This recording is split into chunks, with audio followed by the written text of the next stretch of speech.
হানান ভাই, অনেকদিন যাবত এই বড় ভাইয়ের সাথে দেখা না তো, আজ দেখি ওই যে বসে আছে, দেখি কি করতেছে। আসেন দেখি। আচ্ছা চলেন দেখি ভাই কি করে, এখানে ভাইয়ের সাথে একটু কথা বলে দেখি। আরে সাদাত ভাই, কি অবস্থা আপনার? এই তো ভাই আলহামদুলিল্লাহ ভালো ভালো। আছেন? এই তো আলহামদুলিল্লাহ ভালো। আপনি কি অবস্থা, কেমন আছেন ভাই? আলহামদুলিল্লাহ ভালো আছি। আপনার বিদেশ মনে হয় অনেকদিন যাবত আছেন না? হ্যাঁ ভাই, 7 বছর শেষ হইলো, 7 বছর ধরে আছি আলহামদুলিল্লাহ। তারপর আপনার পরিবারের কি অবস্থা? আলহামদুলিল্লাহ সবাই ভালো। বাড়ির সবাই ভালো আছে না? হ্যাঁ আলহামদুলিল্লাহ সবাই ভালো। আপনাদের পরিবার সবার কি অবস্থা, কেমন আছে? আলহামদুলিল্লাহ আমাদের পরিবারের সবাই ভালো আছে। কি অবস্থা, আহ, দিনকাল কেমন কাটতেছে আপনার? দিনকাল আলহামদুলিল্লাহ আল্লাহর রহমতে আপনাদের তো অনেক ভালোই কাটতেছে। এখন আপনার সাথে একটা কথা বলতে আসছি কি কথা যে ভাই? নতুন যারা বিদেশে আসতে চাইতেছে, আপনি যে আসছেন, আপনার অভিজ্ঞতা থেকে তাদের সম্পর্কে কিছু বলেন, যে তারা কিভাবে আসলে কিভাবে কি করলে তাদের জন্য উপকৃত হবে। বিদেশ উপকৃত, সর্বপ্রথম বিশ্বাস রাখতে হবে আমাদের কপাল।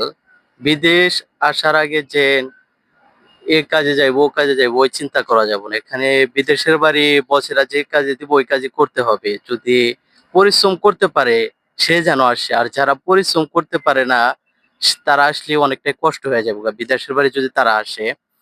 এটা কি, বিদেশ আসার আগে যে কাগজপাতি গুলা জমা দিব, তারা যেন তাদের গ্রামে যে আছে দালাল গুলা আছে, যারা বিদেশ যাদের পাঠাইছে বা করছে, কাগজপাতি নিয়ে করছে, ভালো একটা কাজের মধ্যে পড়ছে, ভালো একটা কোম্পানির মধ্যে পড়ছে, যেন তাদের কাছে জমা দেয়।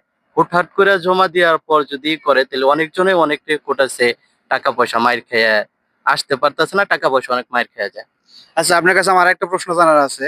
যারা বিদেশে আসবে, বিদেশে আসার আগে তাদের কি কোনো কাজ শিখে আসতে হবে, নাকি আসলে এখানে কাজ হয়ে যাবে?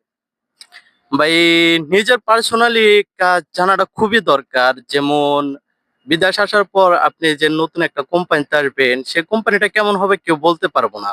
সেখানে ওভার টাইম চলবো নাকি চলবো না, কেমন কাজ চলবো। যদি ওভার টাইম চলে তাহলে তো আলহামদুলিল্লাহ, অন্য কোনো কাজের প্রয়োজন পড়ে না।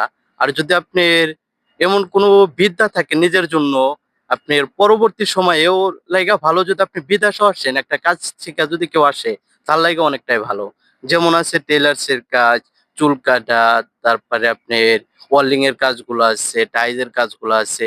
এগুলা কাজ যদি শিখে আসতে পারে তাহলে একজন মানুষের লাগে অনেক ভালো। যদি আসসালামু আলাইকুম প্রিয় ভিউয়ার্স। আমার বড় ভাই শাহাদাতের মুখে থেকে যে কথাগুলো শুনলেন, আপনারা অবশ্যই বুঝতে পারছেন যে বিদেশে যারা আসবেন, আসার আগে অবশ্যই যার যার ব্যক্তিগতভাবে নিজের উদ্যোগে কাজ শিখে আসার জন্য চেষ্টা করবেন, যাতে নতুন কোনো কোম্পানিতে আসলে আপনাকে যে কোনো কাজ দিলে ওই কাজটা ভাবে করতে পারেন। তাহলে দেখবেন বিদেশ আসা আপনাদের জন্য সফলতা অর্জনের জন্য একটা পর্যায়ে দাঁড়ায় যাবে। আর